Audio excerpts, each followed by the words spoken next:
নিজের স্মৃতির অতলে ডুব দাও রূপমতি। মনে করে দেখো তোমার যাত্রা পথের শুরু। কেন এই যাত্রা শুরু করেছিলে তুমি? কি দায়িত্ব নিয়ে এত দূর এগিয়ে এসেছ? কোন কর্তব্যের বাঁধনে তুমি বাঁধা? নিজের স্মৃতির গোড়ায় ঘা দাও, ঘা দাও।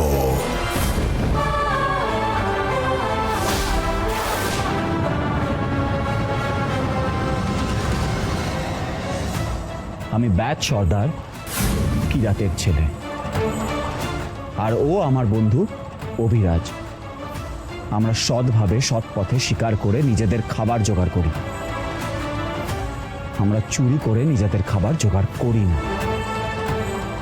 যুবক, তুমি আমাকে কথা দাও, কোনো পরিস্থিতিতেই তুমি ওর হাত ছেড়ে দেবে না। তুমি সবসময় ওকে রক্ষা করবে, রাজকন্যাকে রক্ষা করবে, কথা দাও। আমি পড়ি, নাম আমার তত্তরি, পরিরাজ্যের রাজকুমারী। এই মহা অমৃত জল নিজ আধার থেকে মুক্ত হয়ে গেছে। সপ্ত শক্তিকে একত্র করে এই পবিত্র জল সৃষ্টি হয়েছিল। এখন তা ভেঙে গিয়ে সপ্ত শক্তি নিজ নিজ আধারে ফিরে যাবে। যদি কেউ কোনোদিন এই সপ্ত শক্তিকে ফের একত্র করে এই আধারে এনে স্থাপন করতে পারে, তবেই মহা অমৃত জল পুনরুজ্জীবিত হবে।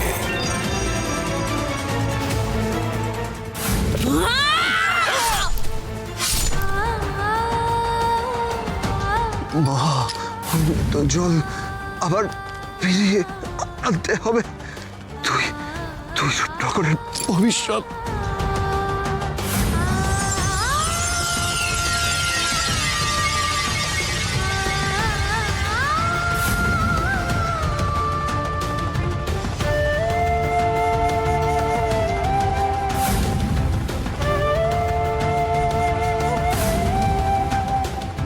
এইটাই আকাশ উপাদান।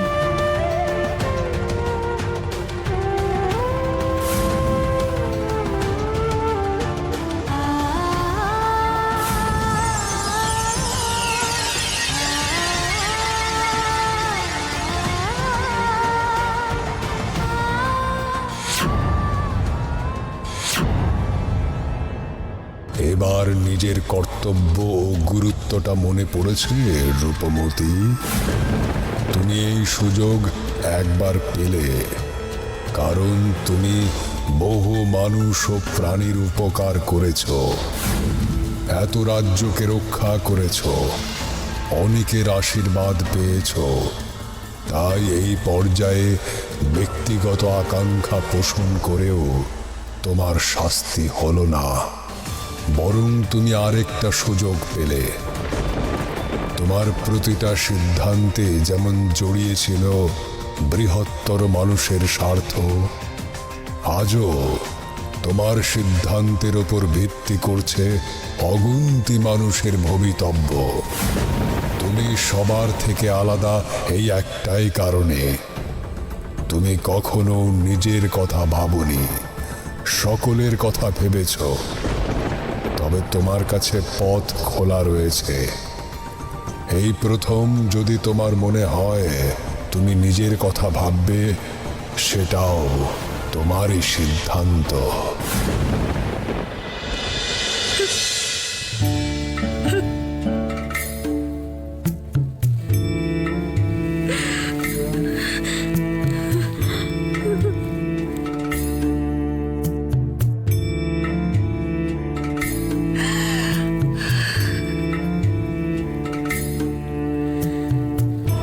নিজের ইচ্ছে, নিজের আশা আকাঙ্ক্ষা,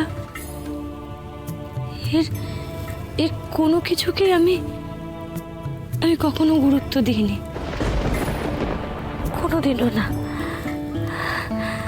যে দায়িত্বের ভার আমি বয়ে চলেছি, সে দায়িত্ব পালন করতে করতে সত্যি এবার খুব ক্লান্ত লাগছে আমার।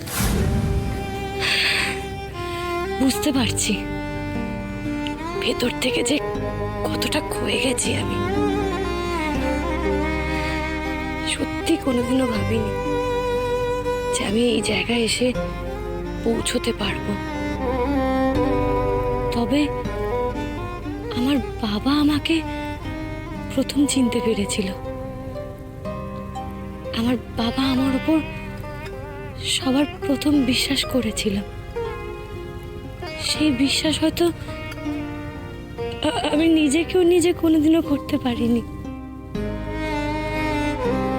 হয়তো হয়তো বাবা আমাকে চিনতে পেরেছিল। আমার বাবা আমাকে আমাকে খুব বিশ্বাস করত। আমার বাবাই তো আমাকে মানুষকে চিনতে শিখিয়েছিল, মানুষের কল্যাণ করার পথ চিনতে শিখিয়েছিল, সবার জন্য বাঁচতে শিখিয়েছিল। শুধুমাত্র নিজের জন্য নয়, সবার জন্য।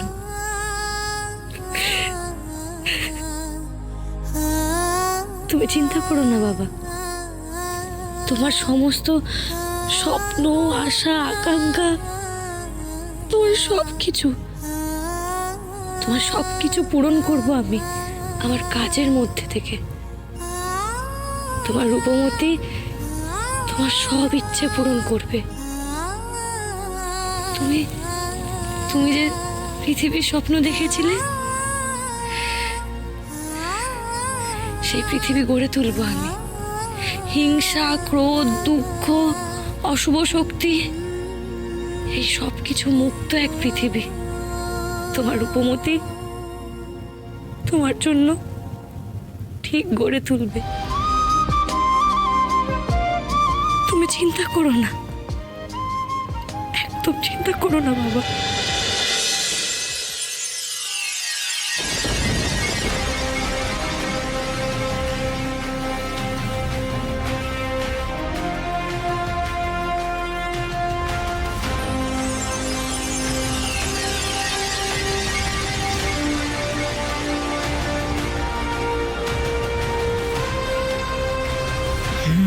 কক্ষসানি, রূপমতি নিশ্চয়ই ওর বাবাকেই বেঁচেছে, তাই ওই হৃদয় উপাদানের ফল ওর হাতে যাবেই না। আপনি জিতবেন কক্ষসানি, আপনি জিতবেন।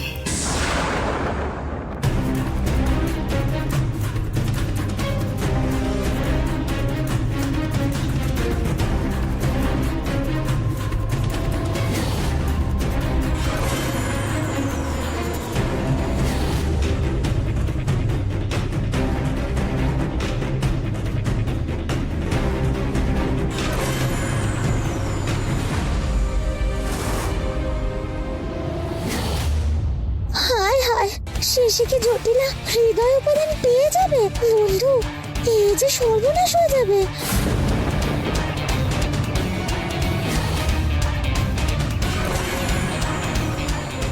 শেষ মুহূর্তে এসে তোমার তাহলে এতদিনের সব পরিশ্রম বৃথা হয়ে গেল রূপমতি।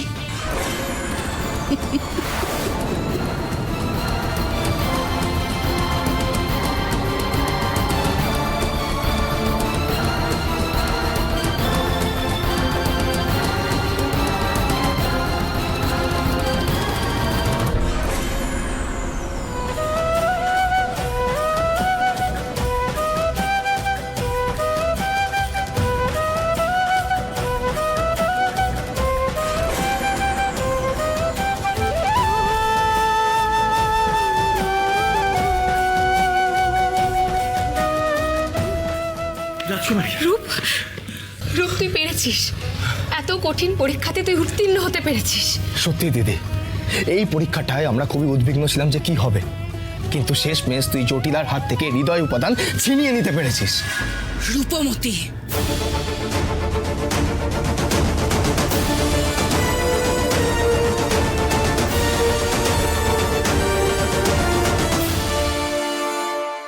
তুমি যেটা করেছো সেটা ছল নয়, হ্যাঁ? তুমি তো প্রত্যেকবার প্রত্যেক ক্ষেত্রে সকলের কাছ থেকে সাহায্য পেয়ে এসেছো।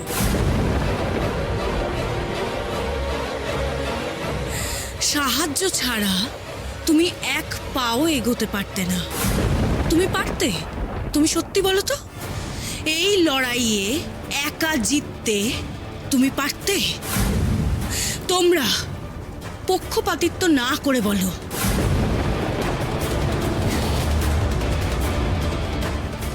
রূপমতি যদি একা আমার সাথে লড়াইয়ে নামতো, ও পারতো আজকে আমার সাথে লড়াইয়ে জিততে? হ্যাঁ? আর বিক্রম দেব,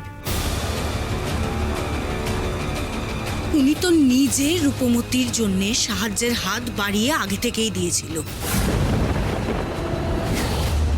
যাতে রূপমতি এই লড়াই জেতে, যাতে হৃদয় উপাদান রূপমতির হাতেই আসে।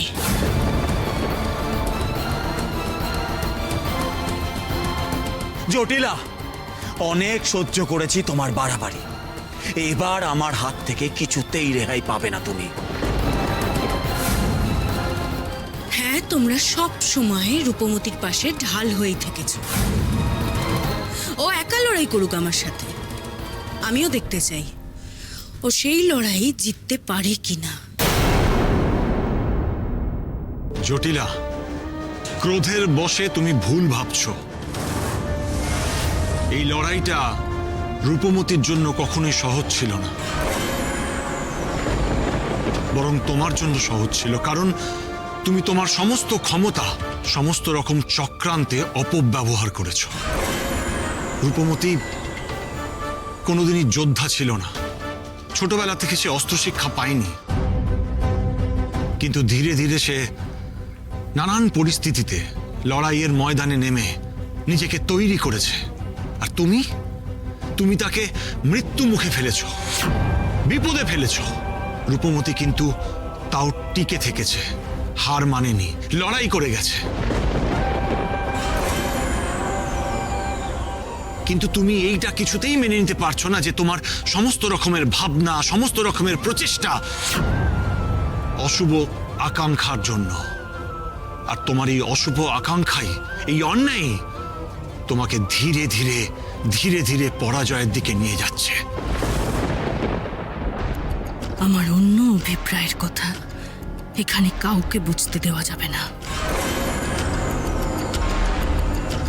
আমি তাও এখনো বলছি, রূপমতিকে যদি কেউ সাহায্য না করত, তাহলে ও এই লড়াইয়ে জিততে পারত না।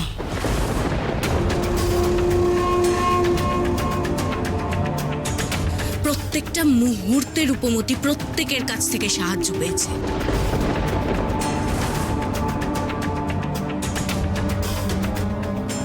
ও একা লড়াই করুক আমার সাথে, আমিও দেখতে চাই ও কত দূর যেতে পারে।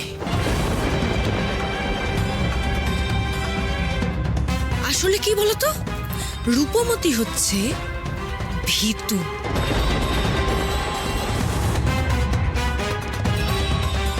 ওর নিজের কোনো ক্ষমতাই নেই, অন্যের ক্ষমতায় নিজেকে জাহির করে। আর নয়, এর উত্তর এবার আমরা দেবই। এত সাহস রূপমতিকে জানায় তাই বলে? নিজে একটা শয়তান, ছলনাময়ী। এবার দেখবে রূপমতির বন্ধুদের ক্ষমতা। থামো থামো তোমরা। বাবা দেখো, এটা কি করছে? এটা কোনো কথাই শুনছে না। আমিও তোমাদেরকে বারণ করছি, তোমরা শান্ত হও, শান্ত হও তোমরা।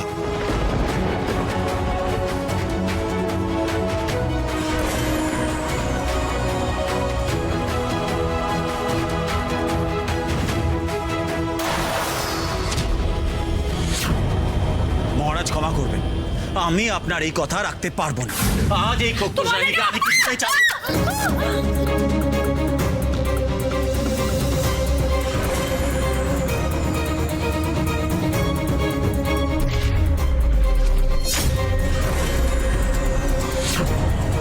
রাজকুমারী ঠিক আছেন তো?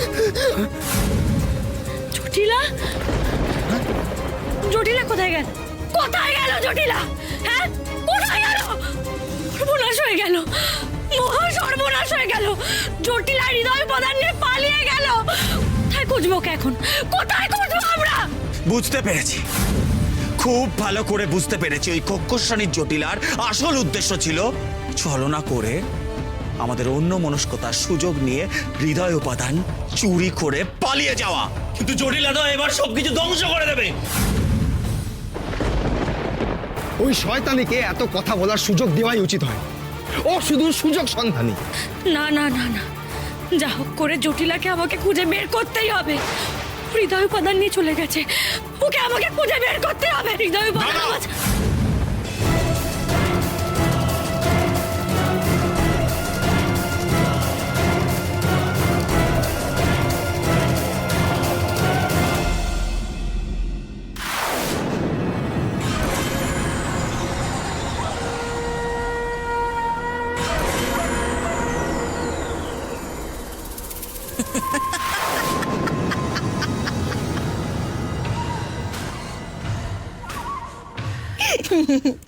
কক্ষস্বামী, আপনি যা বুদ্ধি কেন দেখালেন, এতক্ষণে রূপমতি আর বাকিরা ছটফট করে মরছে। আরে বিক্রম দেব, ওর যে কি হবে? জটিলা যেভাবেই হোক, ছলে বলে কৌশলে নিজের লক্ষ্যে তো পৌঁছাবেই। আপনি এক্ষুনি এই উপাদান ধ্বংস করে দিন। না, এই উপাদান ধ্বংস করলে হবে না। এই উপাদান সংরক্ষণ করে রাখতে হবে। এটা নিয়ে এমন জায়গায় আমি পালাবো যেখান থেকে রূপমতি আর কোনোদিনও আমার নাগাল পাবে না।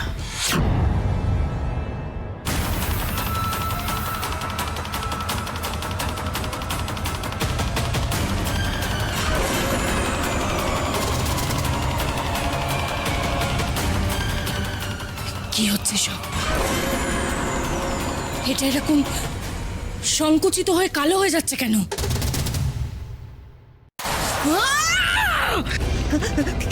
কি হলো কক্ষস্বামী? কি হলো আপনার? সহ্য করতে পারছি না, সহ্য করতে পারছি না। মনে হচ্ছে আমার হৃদয়টা কেউ তুমড়ে মুচড়ে দিচ্ছে। লতা, লতা, সাহায্য করো, বের করো এখান থেকে, বের করো। কি হলো কক্ষস্বামী আপনার? আপনার তো এত ক্ষমতা, আপনাকে কেউ কিভাবে কাবু করতে পারে কক্ষস্বামী?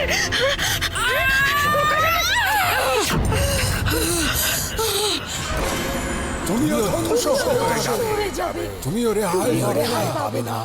তোমার চরম সর্বনাশ হবে। তোমার অন্ত তোমার অশুভ ছায়া থেকে মুক্ত হও। তোমার চরম সর্বনাশ হবে। তোমার অন্ত তোমার অশুভ ছায়া থেকে মুক্ত হও। চুপ করো! থামো তোমরা, থামো। আর সহ্য করতে পারছি না, আর সহ্য করতে পারছি না।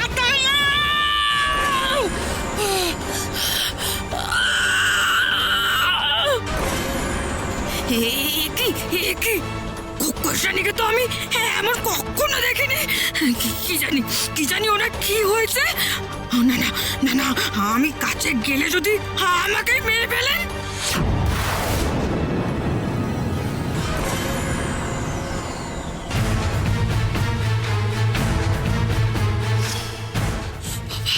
বাবা, বাবা, আমি জানি তুমি বাঁচাতে এসেছো আমায়। তুমি মেয়ের কষ্ট সহ্য করতে পারছো না। বাঁচাও, বাঁচাও আমায়, বের করো এখান থেকে। আমি তোমার যন্ত্রণা সহ্য করতে পারি না, কিন্তু সন্তান হয়ে তুমি আমাকেই সব থেকে বেশি যন্ত্রণা দিয়েছো। বাবা হয়ে আজ আমি সব থেকে কঠিন কথাটা বলতে বাধ্য হচ্ছি। আমি আমার প্রতিটা নিঃশ্বাসের সাথে প্রত্যেক মুহূর্তে নিজেকেই দোষ দিই। আমি তোমাকে এই জগতে ভূমিষ্ঠ হতে দিয়ে এই জগতের সাথে খুব অন্যায় করেছি, আর সেই পাপের শাস্তি যেমন আমি ভুগছি, আর সেই সমস্ত মানুষগুলো যাদের দুর্দশার কোনো শেষ তুমি রাখোনি তারাও ভুগছে। যে অন্ধকারে তুমি পুজো করেছ সেই অন্ধকারই আজ তোমায় গ্রাস করতে আসছে। নিজের অন্যায়ের শাস্তি নিজেকেই ভোগ করতে হয়। তোমার ভবিতব্যে এই ছিল, এবার ভুগতে হবে তোমায়। এরকম করো না বাবা, বার করো এখান থেকে, বাঁচাও আমায়, বাঁচাও।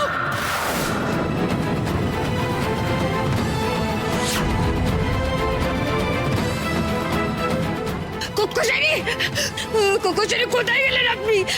কোথায় গেলেন কোকোশানি?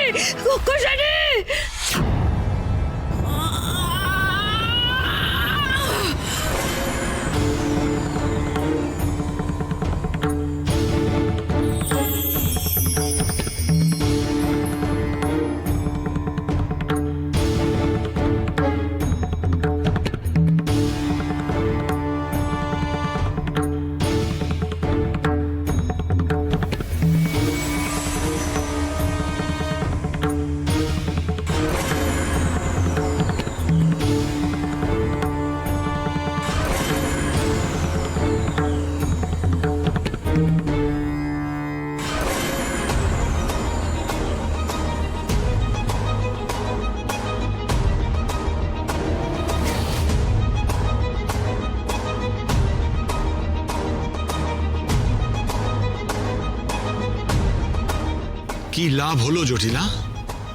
তুমি ছলনা করে হৃদয় উপাদানটাকে ছিনিয়ে নিয়ে গেলে, কিন্তু তাতে কি কোনো লাভ হলো? একটা কথা জেনে রাখো, হৃদয় উপাদান কোনো চালাকি সহ্য করে না।